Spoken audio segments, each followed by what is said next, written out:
Hello, grade 5. This is Mr. Sharp. Today we're going to continue on with themes in the Velveteen Rabbit, so your work will start out looking like this again. I will just continue on with the same notes as I had before. You guys did okay finding themes on Monday. A lot of twos, and remember, two means you need practice. So it seems like a lot of you were close to the idea. You maybe wrote down just one word for a theme, or your evidence was kind of confusing. So if you can use, think of the important word, something like appearance, and then ask yourself, how does the story feel about appearance? And that's when you really get to what a theme is. When you're writing down evidence, maybe it's going to be two pieces of evidence that just goes to one theme. Make sure that you include enough parts of the story that your teacher reading it later can say, oh yeah, I see how they took that evidence and they pulled out that theme. You don't have to rewrite the whole story. You'll notice I never write more than, the longest one is 3 sentences, and they're not even really complete sentences.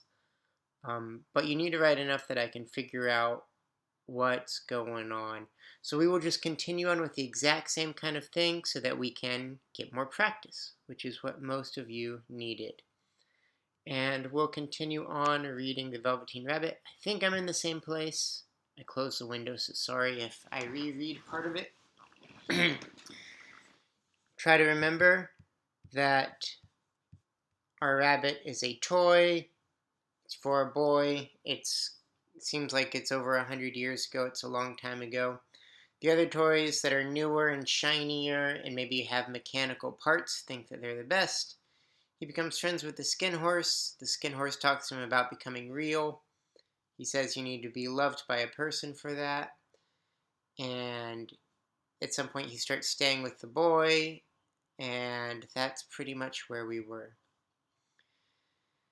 And so time went on, and the little rabbit was very happy. So happy that he never noticed how his beautiful velveteen fur was getting shabbier and shabbier, and his tail coming unsewn, and all the pink rubbed off his nose where the boy had kissed him. Spring came, and they had long days in the garden, for wherever the boy went, the rabbit went too. He had rides in the wheelbarrow, and picnics on the grass, and lovely fairy huts built for him under the raspberry canes behind the flower border.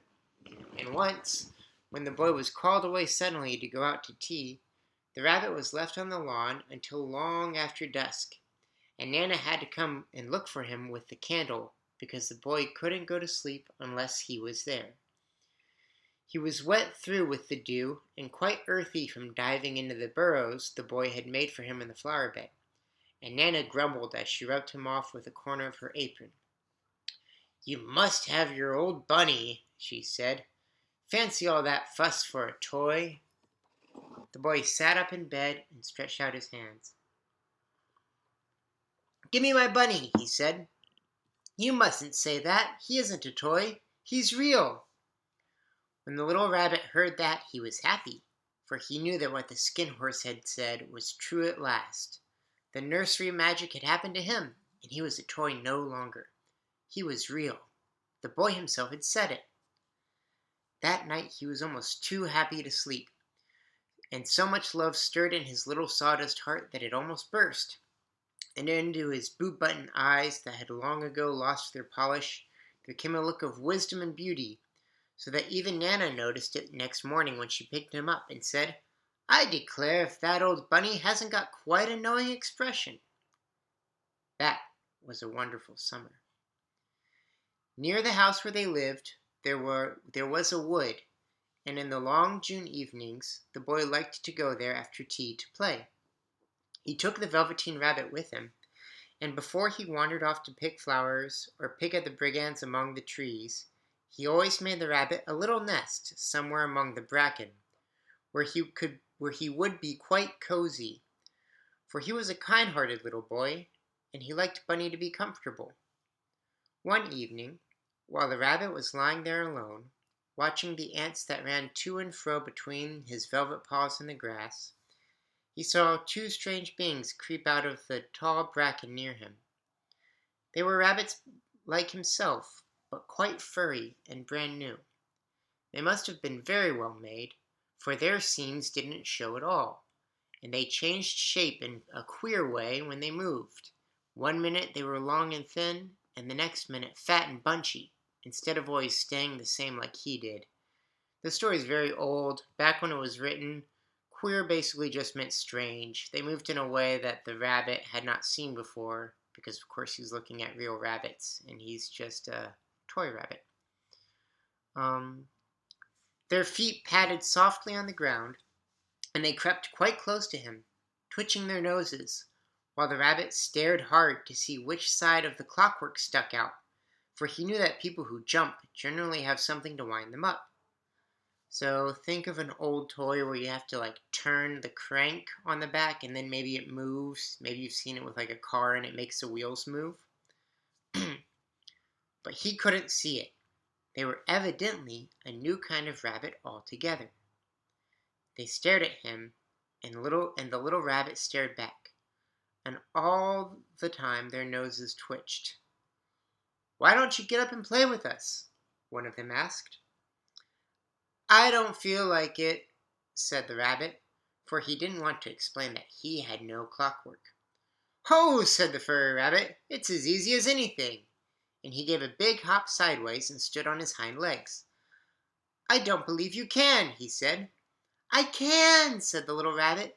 "I can jump higher than anything." He meant when the boy threw him, but of course he didn't want to say so.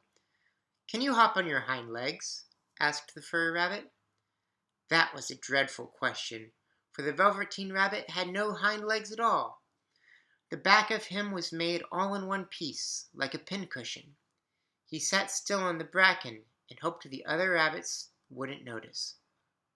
"I don't want to," he said again. But the wild rabbits have very sharp eyes, and this one stretched out his neck and looked. "He hasn't gotten any hind legs," he called out. "Fancy a rabbit without any hind legs." And he began to laugh. "I have!" cried the little rabbit. "I have got hind legs. I'm sitting on them." "Then stretch them out and show me, like this," said the wild rabbit, and he began to whirl around and dance till the little rabbit got quite dizzy. "I don't like dancing," he said. "I'd rather sit still." But all the while he was longing to dance, for a funny new tickly feeling ran through him, and he felt he would give anything in the world to be able to jump about like these rabbits did. So for this, I wrote down, learning is slow, and we are often wrong. And my evidence was when the Velveteen Rabbit meets new rabbits. Maybe I should add on to that. He sees real rabbits for the first time and understands that there is more to being real than just the boy saying so. Now our next one will probably be number 5, so let's get ready for that. Alright, we'll read a bit more.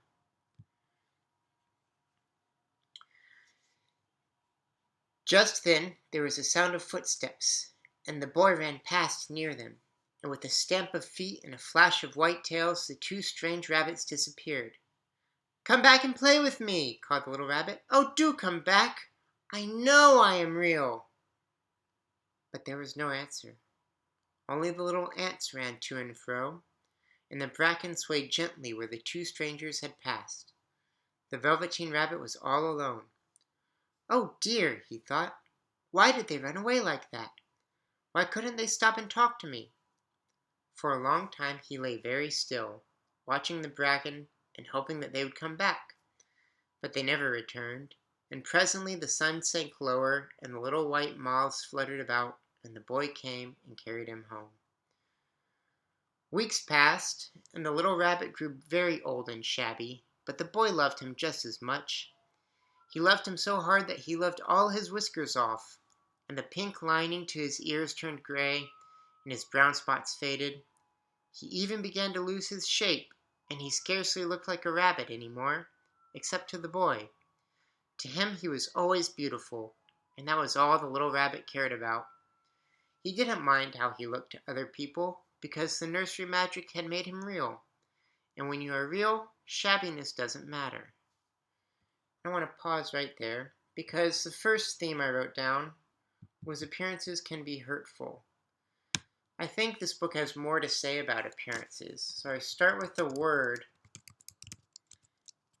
and then how else does it feel about appearances when the rabbit is old, or at least old for a toy rabbit?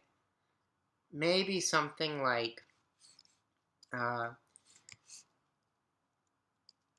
when you grow older, you don't care about appearances as much. And my evidence is the rabbit stopped caring. And we will stop there for today. We are right about to get to the climax of this story, but you'll have to wait. We will continue it next time we do Reader's Workshop.